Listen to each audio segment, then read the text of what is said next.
Venez l'Esprit Saint, remplissez les cœurs de vos fidèles, et allumez en eux le feu de votre amour. Envoyez votre Esprit, Seigneur, et il se fera une création nouvelle, et vous renouvellerez la face de la terre. Prions, ô Dieu qui avez instruit le cœur de vos fidèles, par la lumière du Saint-Esprit, donnez-nous par ce même Esprit de comprendre et d'aimer ce qui est bien, et de jouir sans cesse de ces divines consolations, par le même Jésus-Christ notre Seigneur. Ainsi. Je vous salue Marie, pleine de grâce, le Seigneur est avec vous. Vous êtes bénie entre toutes les femmes, et Jésus, le fruit de vos entrailles, est béni. Sainte Marie, Mère de Dieu, priez pour nous pauvres pécheurs, maintenant et à l'heure de notre mort. Ainsi. Au nom du Père, et du Fils, et du Saint-Esprit. Ainsi.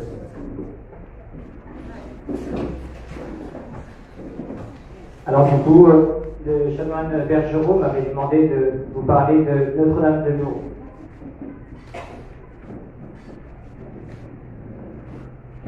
Donc je dois vous parler de Notre-Dame de Lourdes, et au début, je dois vous avouer que je lui avais dit oui rapidement, et puis après, en réfléchissant, je lui disais que je n'arriverais pas bien à parler de Notre-Dame de Lourdes. Pourquoi? Parce que peut-être que dans ma tête, c'est un peu trop compliqué. Et avec toutes les apparitions, j'essaie de comprendre à chaque fois quel est le message spécifique que Notre-Dame donne dans les apparitions.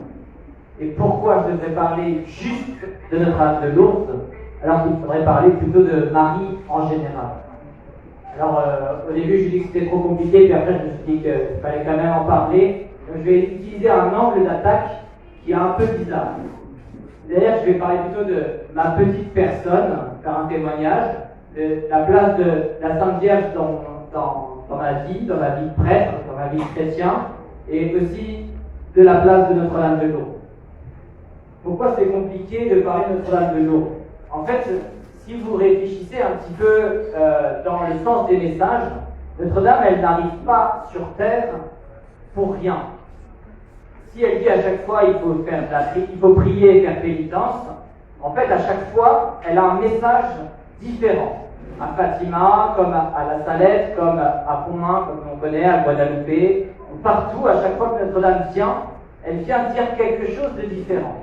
Ce qui est différent dans Notre-Dame de Lourdes, et c'est pour ça que je commençais à rentrer dans des choses trop complexes, eh bien c'est de dire que quand on est en 54, eh bien Notre-Dame, elle s'affirme, comme en 58, elle s'affirme en disant que soy era Immaculada Concepción.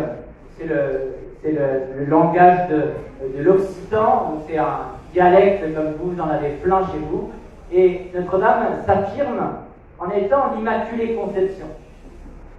Et ça, c'est très très nouveau. C'est très nouveau parce que à ce moment-là, tous les grands théologiens réfléchissaient sur l'importance de parler de l'Immaculée Conception et de l'affirmer comme un dogme, c'est-à-dire une vérité qu'on est obligé de croire. Et les grands intellectuels se disputaient vraiment sur le sujet. Et Notre-Dame, elle ne peut pas être Immaculée Conception parce que ça voudrait dire que Jésus ne l'a pas sauvée.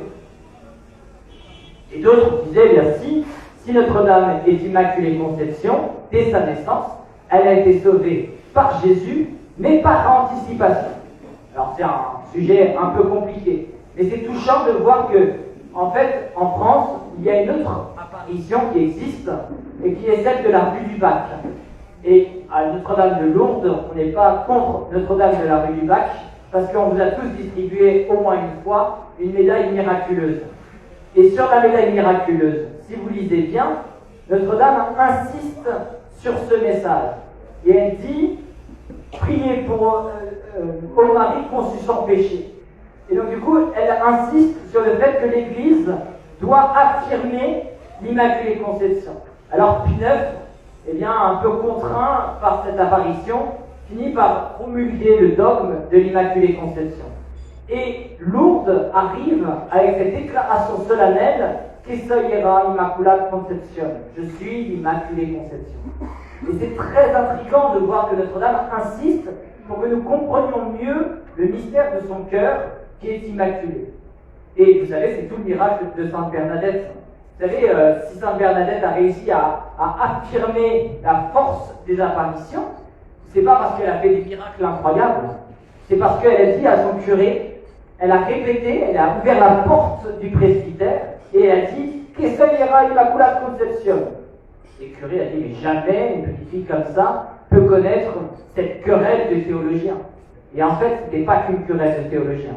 Et c'était une vérité importante, cette Immaculée Conception. Et voilà, vous voyez, si je peux parler encore pendant 1 heure sur la querelle entre les théologiens sur le sujet, et moi j'étais en train de me compliquer le cerveau avant de vous parler en me disant mais comment je vais faire pour vous expliquer l'histoire de ce dogme et pourquoi Notre-Dame doit insister dessus. Et je crois que c'est pas l'histoire. Vous connaissez l'histoire de Sainte Bernadette, et j'aime beaucoup Notre-Dame de Lourdes, spécifiquement parce que j'aime bien Sainte Bernadette.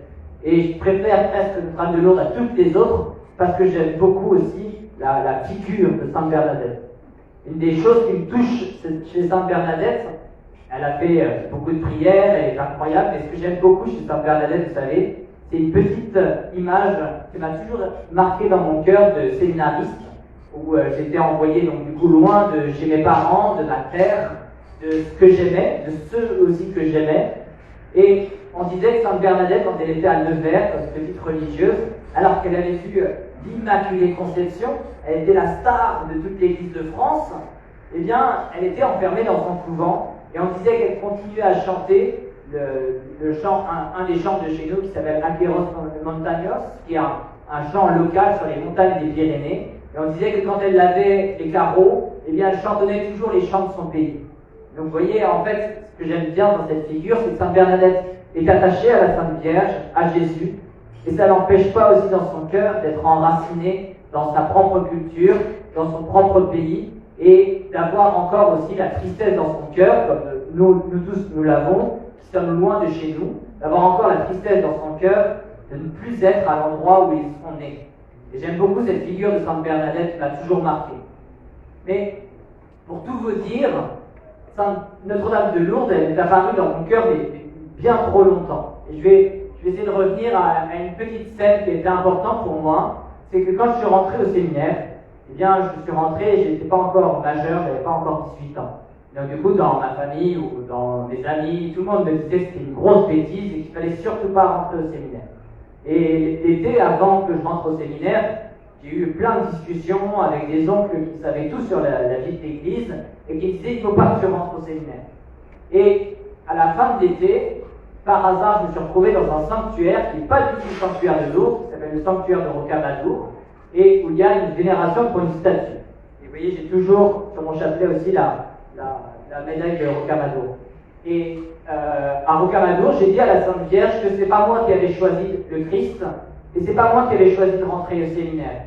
Et c'est ce que je disais aux autres, qui me disaient que c'était pas la bonne solution. Je disais, mais c'est pas moi qui donne la solution, c'est Jésus. Donc du coup, je rentre au séminaire. Par contre, tout le monde dit que je suis encore trop petit, que je ne suis pas encore assez mature, que je ne suis pas assez intelligent, et ils ont certainement raison parce que c'est vrai.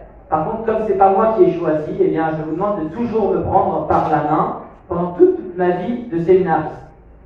Et de fait, les gens qui étaient autour de moi, ils avaient raison. J'étais trop jeune pour rentrer dans un séminaire, et pourtant je suis quand même rentré. Parce que c'est pas moi qui choisissais, c'est Jésus qui m'avait choisi. Donc du coup, mais j'ai toujours gardé affectueusement la main de Marie, parce que effectivement j'ai eu beaucoup d'obstacles dans ma vie de séminariste.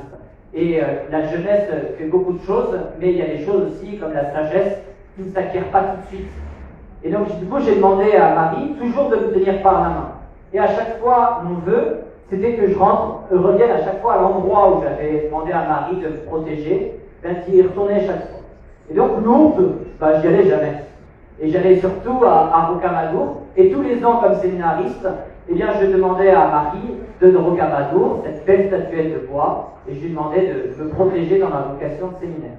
Et puis le jour où j'ai pu dire ma première messe, eh bien je suis allé dire ma première messe au pied de Notre-Dame de Rocamadour, et chaque année maintenant j'y retourne, et cet été, avec la permission de ce curé, j'y retournerai encore, pour le remercier d'une chose. Chaque année je remercie, d'être aussi heureux dans mon état de vie sacerdotal, d'être aussi heureux comme prêtre. Et donc du coup, moi c'est plutôt Notre-Dame de Rocamadour dont j'aimerais vous parler. Mais si on remonte un petit peu dans l'histoire des choses, eh bien je suis obligé de parler dans mon lien à la Sainte Vierge, Si je vous disais, c'était parce que j'étais trop petit pour rentrer dans un séminaire. Donc la Sainte Vierge, elle m'a toujours accompagné très fort dans ma vie sacerdotale. Et si j'ai mon chapelet autour du poignet, c'est que j'y crois très fort, et que même si je fais plein de bêtises, je sais qu'elle sera toujours avec moi. Mais dans cette histoire, je sais que le jour où je suis rentré au séminaire, il y en a une qui ne m'a pas embêté et qui était très contente et qui s'est mise à pleurer quand je lui ai dit que je rentrais au séminaire, c'était ma grand-mère. Et ma grand-mère, elle avait une statue de Notre-Dame de Lourdes, et elle avait dit que c'était pour son petit-fils qui était prêtre, qui rentrerait au séminaire, qui aurait le droit à cette statue de Notre-Dame de Lourdes. Aujourd'hui, cette statuette, elle est 1 mètre à peu près, et elle est toujours dans ma chapelle à la maison, et donc du coup, on continue à prier dessus. Ma grand-mère, elle disait que le bon Dieu l'avait abandonnée, alors qu'il y avait plein d'histoires dans sa vie, mais le bon Dieu l'avait abandonnée parce qu'il n'avait voulu de aucun de ses enfants. Et elle avait trouvé ça presque une insulte pour elle, et elle était très vexée. Et donc du coup, elle a prié énormément devant la statue de Notre-Dame de Lourdes pour qu'un de ses petits-enfants devienne prêtre. Et donc quand je lui ai annoncé ça, elle était toute heureuse, elle était toute confiante dans Notre-Dame de Lourdes. Elle m'a montré cette statue, elle m'a dit, bien tu vois, ça marche, et puis elle va t'accompagner. Et puis ma grand-mère, touchant, après avoir pleuré, elle m'a dit, un prêtre, ça ne suffit pas, il en faut un deuxième. Et elle a prié, et je lui ai dit, non, grand-maman, vous n'avez pas le droit de faire ça. Il faut dire merci à Jésus, il faut dire merci à Marie, il faut la louer, mais vous n'avez pas le droit de demander encore et encore. Et elle m'a dit, toi, tu ne t'occupes pas de mes affaires, c'est moi qui décide. Et 2 mois avant qu'elle meure, c'est mon cousin qui est venu la voir pour lui dire qu'elle rentrait au séminaire, et vous connaissez, vous savez, c'est l'abbé Jaminet qui a fait 1 an ici. Et il est rentré au séminaire 2 mois avant qu'elle meure, et c'était son souhait. Elle a dit, maintenant il me faut un deuxième, je vais le demander aussi à Notre-Dame de Lourdes.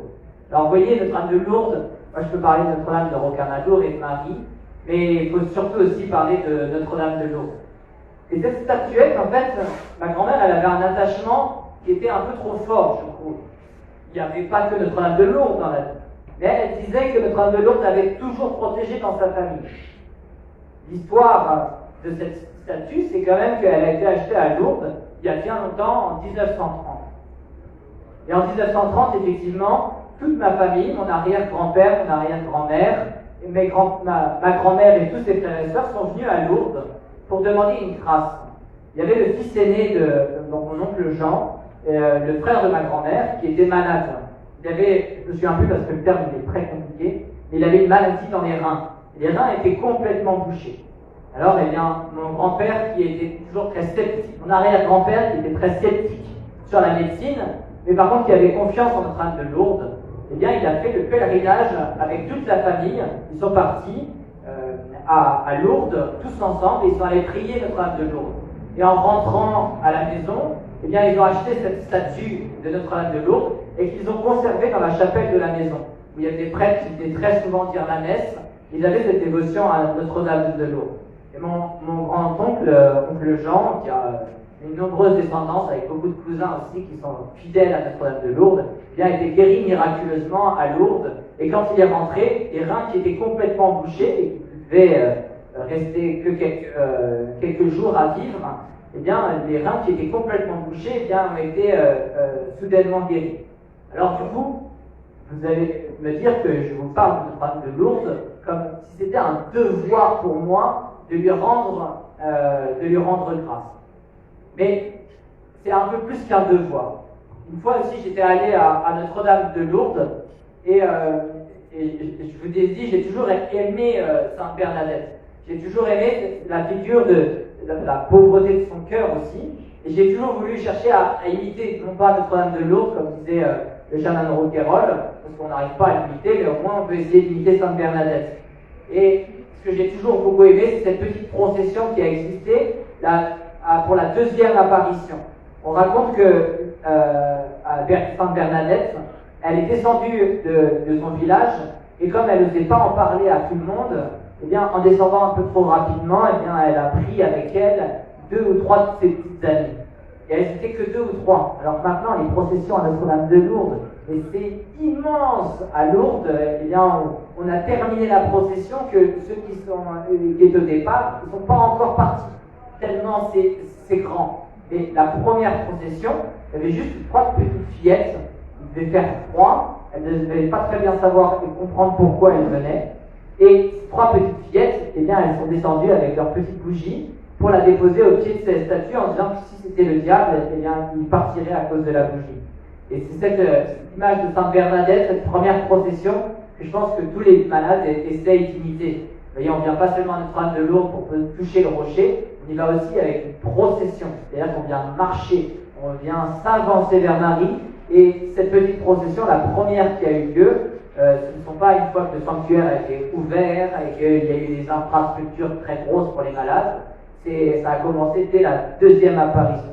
Alors moi j'aimais bien cette image de Sainte Bernadette, mais la première fois que je suis allé à Lourdes, c'était pas dans cette image-là.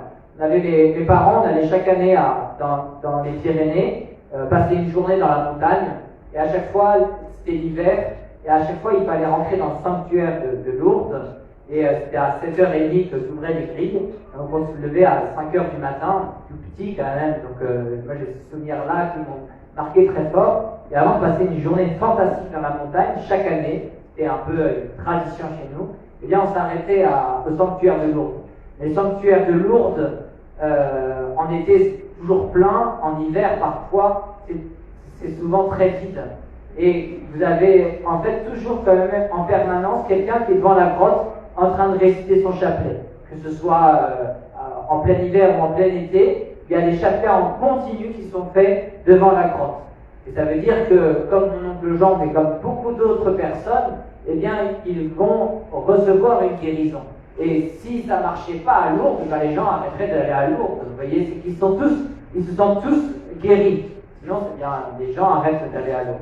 Et nous, on allait à Lourdes, donc du coup, chaque année, on y allait la nuit, parce qu'il ne faisait pas encore jour, à 7h30 le matin, en hiver. En France, eh bien, le soleil n'est pas levé. Et donc, du coup, on allait réciter notre chapelet en famille avec mon papa, ma maman et tous mes frères et sœurs.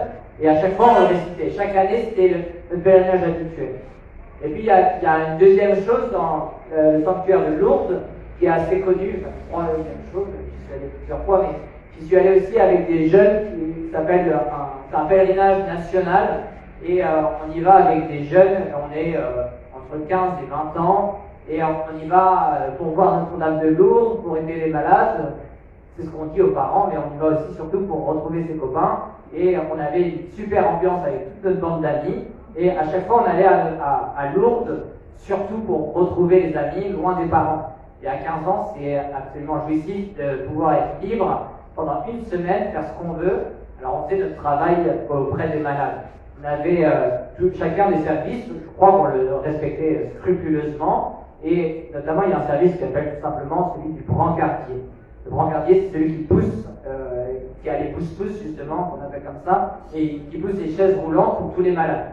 Donc du coup, il faut monter dans les chambres, il faut habiller les malades, et parfois il faut les changer. Et pour un garçon de 15 ans, on s'en rend pas compte, mais c'est un monde différent, un monde complètement différent par rapport à ce que nous on vit dans notre quotidien. Et donc, même si j'y suis allé pour retrouver tous mes amis, je me suis quand même laissé un peu marquer par ces malades. Alors, nous, notre but avec les amis, c'était aussi de s'amuser, mais on se dit, mais il ne faut pas que s'amuser nous-mêmes, il faut aussi amuser les malades. Et les malades peuvent être joyeux de retrouver Marie, et donc du coup, on essayait de mettre de l'ambiance. Alors, il y avait un groupe en bas de l'hôpital qui faisait la musique, et qui faisait des chants avec des guitares, avec des tambourins, etc. C'était toujours très joyeux. Et nous, quand on partait avec les malades, on voulait qu'ils passent une bonne après-midi. Alors souvent, on essayait de se retrouver avec les autres brancardiers dans Lourdes, et on prenait chacun notre malade, et on essayait de prendre les malades les plus gentils, les plus marrants, et comme ça, on avait passé une bonne journée. Et le mieux, c'est quand on arrivait à convaincre des malades de faire une course avec les chaises roulantes. Et ils étaient très contents, hein, parce qu'il fallait arriver le premier. Et dans les grandes montées de Saint-Frère, on faisait des courses avec les malades. Et je vous assure que quand vous voyez les malades avec un aussi beau sourire, à chaque fois, ça vous donne encore plus de force pour battre le copain qui lui aussi a un pouce-pouce. Bon, parfois on perdait. Mais c'était toute la joie qu'on essayait de mettre autour de ce service. Et vous imaginez, ce n'était pas forcément une joie qui était très pieuse. Alors moi, je vous ai parlé d'un miracle, je vous ai parlé de Notre-Dame, de la Sainte Vierge qui m'a toujours protégé dans ma vocation, mais cette Sainte Vierge qui m'a aidé dans la vocation, je l'ai découvert surtout à Rocamadour. Mais quand même, Notre-Dame de Lourdes, elle m'a touché très fort une fois où j'avais un malade avec moi. Et ce malade, eh bien, il était horriblement pénible. Il était malade, donc du coup j'étais là pour m'occuper de lui, je voulais passer une bonne après-midi avec lui, mais il était toujours très renfermé, avec les dents toujours serrées. Et c'est difficile de comprendre, quand le handicap prend jusqu'à la bouche, de comprendre ce qu'il voulait dire. Et comme j'entendais mal ce qu'il me disait, eh bien il s'agaçait tout le temps. Et donc du coup il était vraiment irritant. Alors moi je voulais passer quand même une bonne après-midi. Alors quand je suis descendu de l'hôpital Saint-Fray, c'est juste au-dessus de la grotte, je suis descendu et puis je comprenais pas très bien ce qu'il me disait, il voulait faire ça, et puis ça, et puis ça, très très précis, et je trouvais que c'était pas très joyeux comme programme. Et puis au loin, moi j'ai vu un de mes amis qui lui aussi était qu'un malade, donc j'ai fait comme si j'avais pas entendu ce qu'il me disait, et je commence à aller dans la direction pour retrouver mon ami, pour passer une bonne après-midi, et au moins m'amuser avec les malades et une petite société. Comme mon malade ne voulait pas sourire, il ne voulait pas parler, il était pénible, eh bien j'ai voulu arrêter et aller avec mon ami, avec mon malade. Et sauf que le malade, je me souviens bien, il a bloqué la roue du pouce, il ne pouvait plus bouger du tout. Alors du coup j'ai accepté en prenant ma croix, en disant ça va être la pire après-midi de mon pèlerinage. Et donc du coup, je vais accepter de le suivre et faire ce qu'il voulait. Alors on a commencé, c'était l'horreur, on a commencé dans un petit magasin et il voulait acheter ce chapelet, puis après il ne voulait plus l'acheter, je ne comprenais pas, c'est trop cher, il fallait négocier. Et on fait le tour avec des bandières, avec différentes tailles en bouteilles, et puis en fait c'était juste pour voir si un jour peut-être il en achèterait une. Enfin bon, c'était pas du tout intéressant comme site. Et donc du coup, moi je lui ai dit, il faut aller quand même à la grotte. Il dit oui, on va à la grotte, on va y aller après. On a refait un deuxième magasin avec une chaise roulante, c'est pas très pratique, on embête tout le monde. Mais bon, moi c'était mon engagement, je devais m'engager auprès des malades, et si lui était comme ça, il fallait l'accepter. Alors après, ce qu'on a fait, c'est qu'on a réussi à aller jusqu'à la grotte, et on a prié un petit peu, mais il ne voulait pas rester longtemps. Alors moi j'ai fini par lui dire, mais attendez, vous allez à Lourdes, c'est pour voir la grotte, c'est simple. Donc vous êtes devant la grotte, on est content, et si vous n'êtes pas content, on va aller à Lourdes. Et il m'a dit, je comprenais mal ce qu'il me disait, et on s'entendait pas bien. Donc moi je lui dis, si vous n'êtes pas content, je vous laisse là. Imaginez tout seul devant la grotte, mais quand on a 15 ans et qu'on est énervé et qu'on a mon tempérament, en général, ça se passe pas toujours très bien. Alors du coup il m'a dit, non, moi je veux faire une promenade. Donc du coup, je commençais à imaginer que j'allais passer mon après-midi à pousser mon malade pendant toutes les routes lourdes, et lui qui freine à chaque fois avec la roue quand il n'est pas content. C'est quand même pas très agréable, surtout quand elle est montée. À Lourdes, il y a des belles montagnes. Et en fait, quand on continue le long du Gave, donc il y a le Gave qui est là, il y a la grotte avec la Sainte Vierge, et en fait, moi j'avais pas compris, je ne comprenais pas tout, je comprends toujours pas tout. Et en fait, on continuait comme ça, et puis il y avait une grande plaine. Une très grande plaine de l'autre côté du Gave, on dépasse, très joli, et on dépasse le Gave, et là il y a plein de prêtres qui sont là pour entendre des confessions. Alors moi je me suis dit, c'est une super occasion, ça fera une petite pause, et je lui dis, est-ce que vous voulez pas aller vous confesser? Là il me dit, je ne sais pas trop, etc. Moi j'ai besoin d'aller me confesser, donc moi je vais me confesser. Donc du coup j'ai posé le malade qui était là, et je dis, moi j'y vais, et je vais me confesser. Donc je vais me confesser. Et au retour, il me dit, moi aussi, il faut que j'aille me confesser. Donc du coup, j'ai réussi à déposer le malade à côté du prêtre. Et quand j'ai repris le malade à la fin, moi, j'avais quand même confessé un peu d'exaspération, pas beaucoup de docilité, puis j'avais surtout voulu jouer avec mes copains, et que je n'étais pas bien dans m'occuper de mes malades, vous imaginez bien. Donc j'étais un peu ému quand même. Je me suis dit, c'était pas très sérieux cette histoire. Et donc du coup, quand il est revenu, moi je lui ai demandé pardon, et je lui ai dit, je suis désolé, maintenant on va faire tout ce que tu veux. Et lui il m'a répondu, non, c'est toi qui fais ce que tu veux, moi je te suis. Alors qu'il avait été méchant avec moi tout le temps. Moi je voulais jouer, je voulais m'amuser, je lui ai parlé de Marie, et lui il voulait que boire des tailles de bouteilles d'eau, ça m'intéressait pas du tout. Et lui il a dit, non, maintenant c'est toi qui le fais. Et j'ai vu, et ça c'est comme un miracle quand même. Parce que j'ai vu dans son regard un sourire qui glissait doucement jusqu'à ses oreilles. Mais nous, c'est normal de faire des sourires comme un enfant, on sourit spontanément, on se dit, elle se passe bien. Mais pour eux, ce sourire, vous voyez, il est marqué par un effort de la volonté. Parce que pour eux, un sourire, ça leur demande un effort comme de parler. Et en fait, quand ils se sont mis à sourire, eh bien, j'ai vu qu'ils faisaient un effort énorme juste pour montrer sa joie.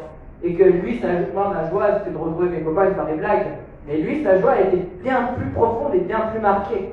Et moi qui pensais qu'il n'avait rien compris parce qu'il ne voulait pas réciter son chapelet à Lourdes, en fait, dans sa belle confession, eh bien, lui, il a été un miraculé de la Sainte Vierge. Moi, j'ai trouvé ça un miracle extraordinaire qu'il se mette à sourire alors qu'il était méchant et dur avec moi pendant toute l'après-midi. Et en fait, non. Lui, eh bien, il s'est mis vraiment à sourire avec beaucoup d'efforts. Et ce sourire-là, moi, je n'oublierai jamais de ma vie son sourire. Et je me suis dit, bien, la Sainte Vierge, elle guérit tout le monde. Elle guérit tous les cœurs. Et j'ai trouvé ça très impressionnant que ce cœur aussi endurci par le mal, je ne jette pas la pierre, parce que moi j'ai pas la souffrance que lui a souffert. Et j'ai trouvé que, et si la Sainte Vierge, elle réussit à briser son cœur qui était de pierre, eh bien, elle fait des miracles qui sont extraordinaires. Et moi je vous avoue, le miracle de mon oncle Jean, eh bien, on l'a bien oublié. J'ai encore la statue, j'ai encore la foi de ma grand-mère envers Notre-Dame de Lourdes. Mais 2 ou 3 générations après, une guérison miraculeuse et stupéfiante, en fait, on finit par l'oublier. Et par contre, le fait que Notre-Dame réussisse aussi facilement en un claquement de doigts, alors que moi j'ai fait toutes les blagues du monde pour essayer de faire sourire, ça n'a pas marché, pourtant je me trouve très drôle, eh bien, elle, juste par une confession, elle a réussi à briser son cœur. Alors l'histoire, elle ne finit pas là, parce que, du coup, eh bien, moi, j'avoue, comme il m'a dit que je faisais ce que je voulais, on a fait un petit chemin, un petit détour, mais bon, on est quand même rentré à l'hôpital à un moment. On a fait notre action grâce tous les deux ensemble devant la grotte de Lourdes, et après, on est rentré à Saint-Clair. Puis moi, du coup, en rentrant, il y a tous mes amis qui me demandaient ce que je faisais, pourquoi j'étais tout seul, etc. Puis j'ai dit non, mais moi, il faut que j'aille à la grotte, j'ai encore des choses à dire à la fin de dire. Et en fait, quand je me suis retrouvé devant la grotte de Lourdes, devant la statue de Marie, et j'étais en train de la louer, de louer tout ce qui s'était passé, de cette belle journée, et je disais c'est incroyable, ce cœur que j'ai trouvé si dur, etc.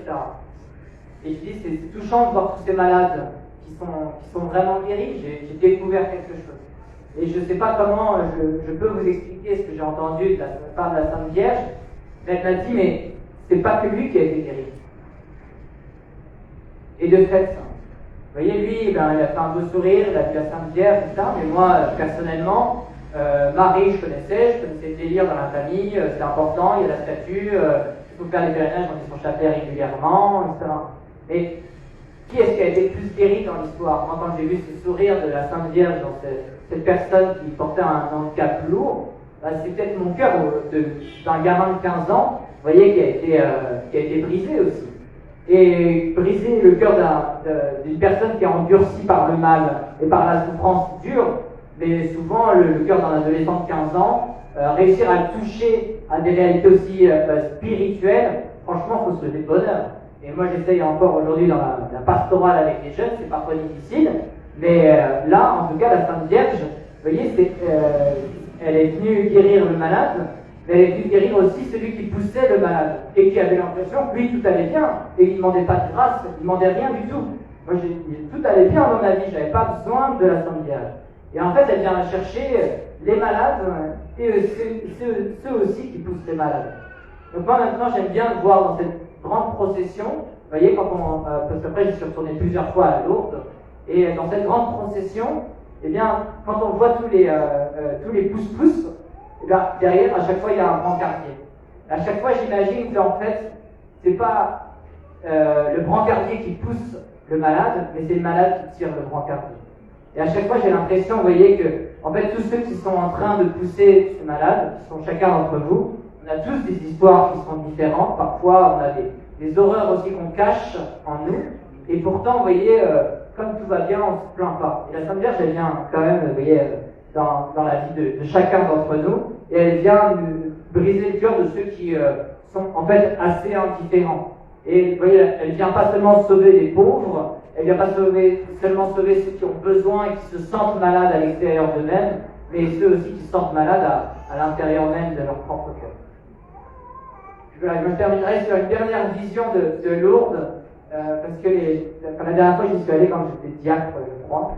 Donc j'étais parti avec mes amis diacres en haut de la montagne, et vous savez, on est au pied d'une montagne. Et en fait, donc Lourdes, c'est vraiment au pied des montagnes, il y a les grandes chaînes des Pyrénées, mais autour de Lourdes, il y a des grandes collines qui sont assez hautes, mais qui peuvent être montées en 4 ou 5 heures si vous cavalez bien, pour arriver en haut de ces montagnes.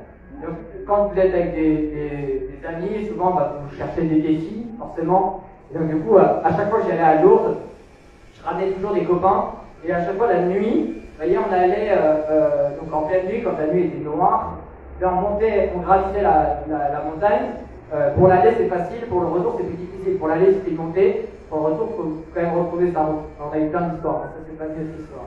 Et en fait, quand on arrive tout en haut de la montagne, après 3 ou 4 heures d'ascension, parce que c'est quand même long, et là-haut, en fait, on voit toute la ville de Lourdes, qui est illuminée, qui est très belle aussi, et on voit le Gard, on arrive à situer les grands hôpitaux, et donc on met du temps en fait à trouver la petite grotte, mais on finit toujours par la trouver. Et ce qui m'a toujours marqué dans cette vision-là, c'est pour ça qu'à chaque fois je retourne en haut de cette montagne, et je pense que la prochaine fois que j'irai encore en haut de la montagne la nuit, et bien c'est que j'imagine qu'en fait Notre-Dame, effectivement, dans la grotte de Lourdes, eh bien c'est une statue qui est là. Et j'imagine plutôt que Notre-Dame, elle est sur une de ces grandes collines, et qu'elle regarde les choses de haut.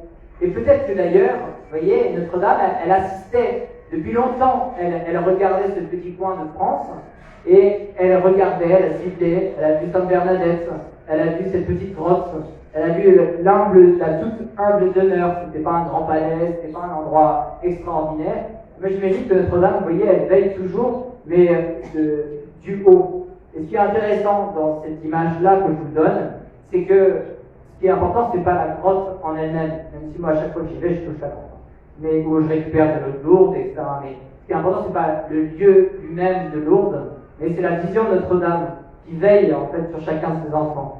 Et en fait, la vision de haut, elle vous permet aussi de penser à tout et de voir tout de haut. C'est pas parce que vous êtes méprisant, vous regardez de loin les gens, mais au contraire, en fait, en un seul regard, vous êtes capable de voir toute la réalité du monde. Et donc, qu'on soit sur la montagne des Pyrénées, qu'on soit à Fatima, qu'on soit à La Salette, qu'on soit à Notre-Dame du Gabon, Notre-Dame d'Afrique, qu'on soit à Guadeloupe, etc.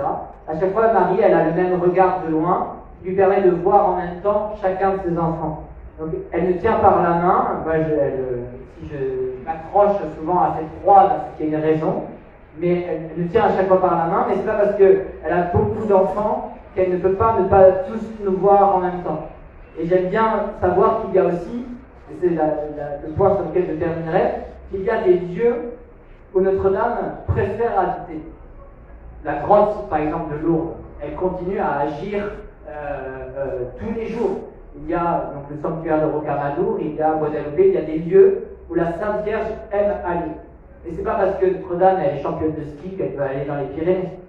Notre-Dame, si elle vient à Lourdes, bien c'est qu'il y a la pauvreté de la grotte, qui est toute modeste, qui est toute humble, qui est toute froide. Vous savez, ça suinte de Lourdes et quand c'est humide. À Lourdes, il pleut tout le temps et en fait, le climat n'est pas du tout agréable à Lourdes.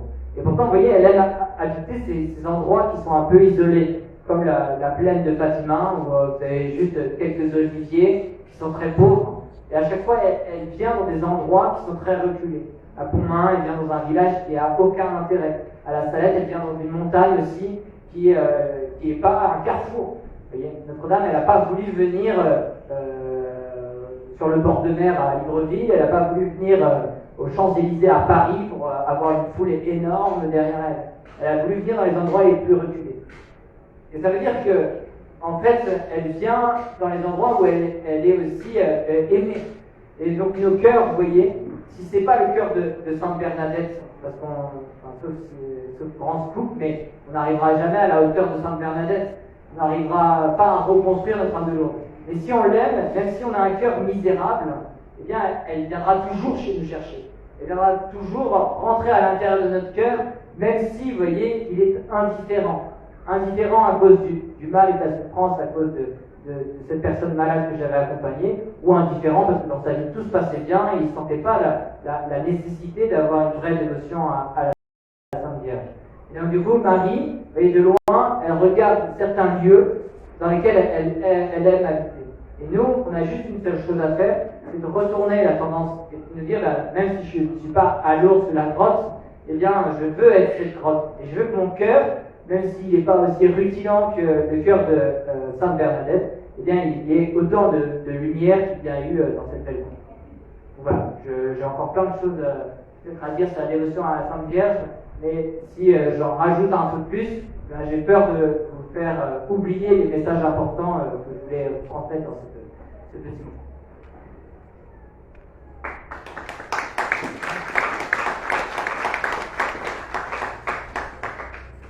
Ceux qui applaudissent le plus fort, c'est ceux qui ont dormi.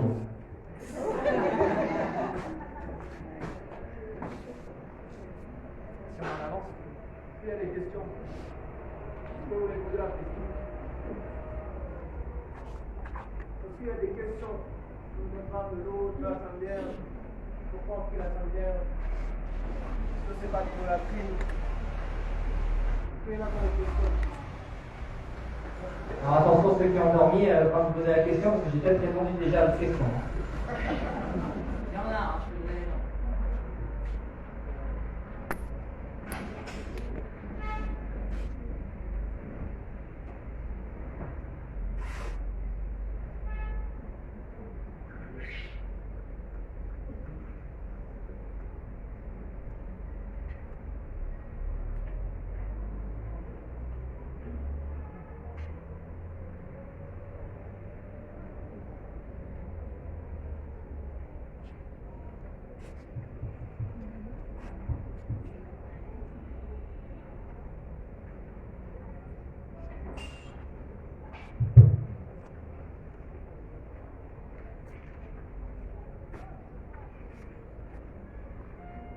Okay.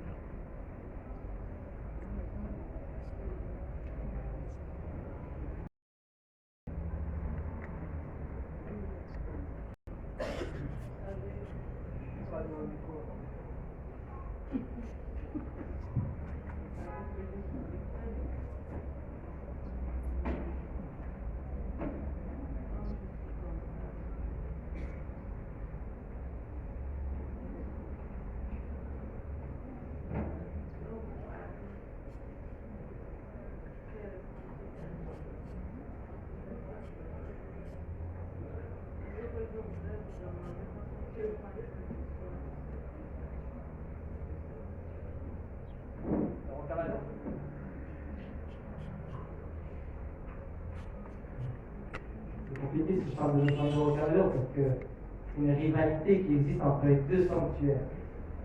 En fait, vous avez à Lourdes, c'est pareil, à Rocamadour, on est aussi dans les rochers au centre de la France. Et c'est pas ce que j'aime dans ce sanctuaire marial, eh bien, c'est que c'est un endroit où il n'y a jamais eu de choses sensationnelles comme il y a eu à Lourdes. Et quand on va à Rocamadour, eh bien, c'est un sanctuaire qui est collé contre un rocher. Il y a un ermite qui était là, qui a taillé une petite statuette de bois, et après qui l'a mise au pied du rocher de Rocamadour. Et après, on a eu des pèlerinages internationaux qui ont existé, alors qu'on n'a pas d'événements sensationnels qui ont existé. Alors qu'à Lourdes, il faut reconnaître que Notre-Dame a été particulièrement, une imagination particulièrement prolixe pour faire des miracles sensationnels. Et à Rocamadour, il y en a eu beaucoup, il y en a encore régulièrement, mais c'est un endroit qui était beaucoup plus, pour moi, mystérieux et qui était bien plus intime.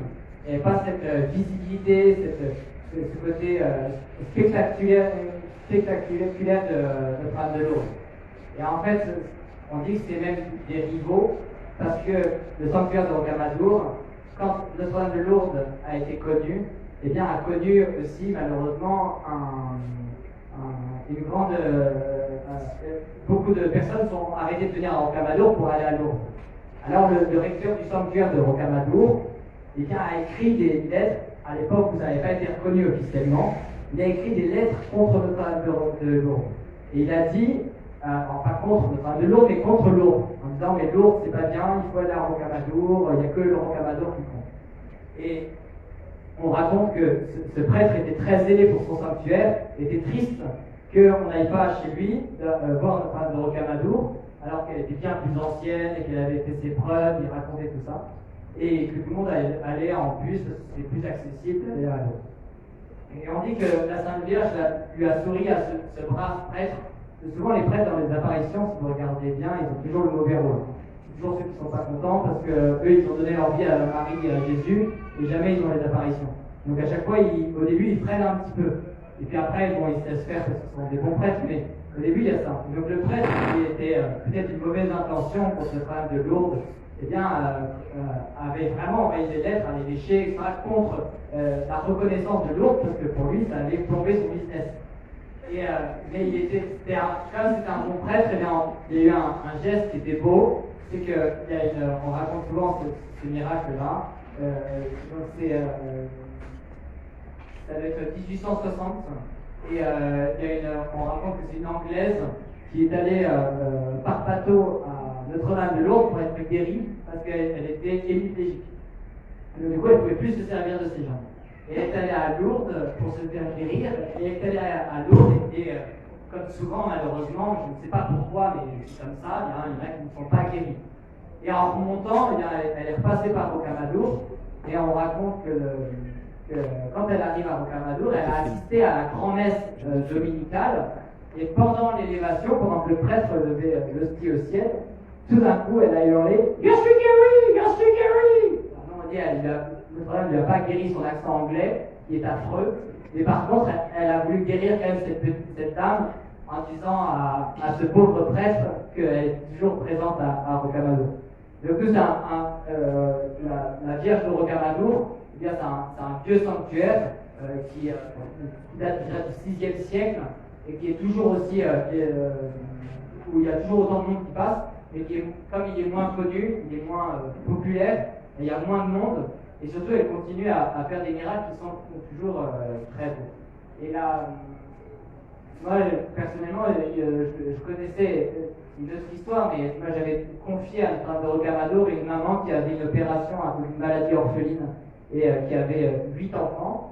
Et alors on était nombreux à prier pour elle, et donc il y en a qui ont prié Notre-Dame de Lourdes, il y en a qui ont prié Saint Padre Pio, je me souviens. Moi j'ai dit, je connais qu'une seule grande dévotion dans ma vie, c'est Notre-Dame de Rocamadour. Donc moi je lui avais brûlé un cierge, et je sais qu'elle a été guérie, et on ne sait pas pourquoi. Après, il n'y avait pas marqué dans son cœur Rocamadour, Lourdes, Padre Pio, on n'en sait rien, on a prié pour elle. Et je sais que moi, quand je lui ai demandé des miracles, elle me les a obtenus. Après, c'était pas moi c'était pas grâce à moi, mais en tout cas, elle a répondu à cet appel. Et moi, souvent, quand je vais à Rocamadour, je pleure souvent en train de Rocamadour, parce que j'ai toujours eu peur de ma vie sacerdotale, et quand on m'a fait peur, quand je suis rentré au séminaire, parce que j'étais trop jeune, je crois que les adultes étaient sages de me dire de ne pas rentrer, parce que j'étais pas, on n'a pas la sagesse pour être prêtre, on n'apprend pas à la maison, il faut beaucoup de vertu, ou alors beaucoup de soutien par la Sainte Vierge. Et plus on avance, plus on se rend compte que c'est difficile, et plus notre joie elle grandit. Et dans un monde où on est quand même souvent attaqué, le chemin il y a eu la même chose, mais quand moi je suis rentré pour me faire ordonner prêtre, peut-être j'ai voulu aller très rapidement après le Notre-Dame de Rocamadour. Il y avait des publicités partout contre les prêtres à cause des scandales qu'ils avaient pu faire. Et donc du coup, vous dites quand même qu'on est dans un monde où on déteste le sacerdoce, on déteste les prêtres, et tout est fait pour qu'on fasse des bêtises, et donc c'est quand même difficile de s'y engager. Et pourtant, vous voyez, cette joie, vous voyez, elle ne peut pas venir du monde. Vous voyez, du monde dans lequel je vis, du monde dans lequel tous mes amis grandissent, ont beaucoup de joie dans leur vie, eux aussi. Alors moi, j'ai pas du tout cette même vie, et pourtant ma joie elle est très profonde, et je ne pense pas que cette joie puisse venir de l'activité mondaine, de la vie que je peux mener. Cette joie, en tout cas, moi je l'ai demandé à Notre-Dame de Rocamadour, elle dit maintenant que je suis prêtre, là, je gardais toujours ma joie de prêtre et je reviendrai chaque année pour vous la demander. Et pour l'instant, je reviens chaque année toujours avec cette sensation forte qu'elle a réussi son pari, alors que chaque année a été difficile, a été compliquée, et j'ai des raisons différentes de tomber, peut-être dans la tristesse, de tomber ailleurs. Et cette joie, elle est toujours là. Et donc, du coup, j'estime que ce miracle, il est permanent, il dure, même si en fait, il n'est pas extraordinaire, il n'est pas sensationnel, il n'y a pas de médecins qui peuvent faire un rapport en disant qu'il y a bien un miracle. Naturellement, je ne peux pas l'expliquer autrement que cela, que cette fidélité que j'ai envers notre de Rocamadour. Et une année a été particulièrement difficile, c'est là où j'ai fait mon vœu avec le chapelet, et c'est pour ça que j'ai toujours cette médaille-là avec moi, que je cherche souvent fort dans ma main, et c'est pour ça que je resterai toujours proche de notre âme de Rocamadour. Je retournerai au moins par dévotion pour ma grand-mère à Lourdes à 2 fois aussi.